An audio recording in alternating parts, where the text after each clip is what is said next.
Ụtụtụ ọma ndị nke m. Afa m bụ Nwaada Nnyia Oluchukwu. Abụ m onye ugwu Ajọkụ n'Anọ nke dị n'okpuru Enugu South Local Government Area, Enugu Steeti. Ihe mere m ji chọrọ isonye na ndọrọndọrọ nke bụ Igbo Heritage Princess nke afọ a bụ 2022 bụ maka ọpụrụiche dị n'omenala ndị Igbo n'oge anyị a. Ya mere m ji wepụta onwe m ka anyị tinye ya n'ala mara ebe omenala Igbo si eri mperi.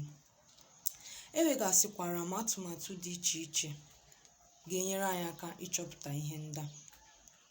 Otu bụ asụsụ Igbo.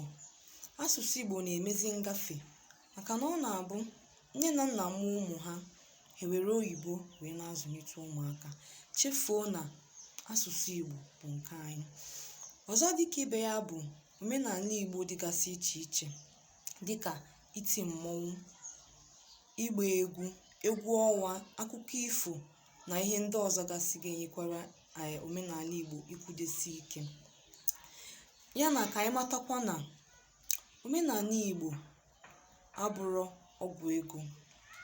Omenala Igbo abụrọ ife alụsị, kama na ọ bụ ihe eji mara anyị nwa bụ ndị Igbo. Ndewonu ndị nke m.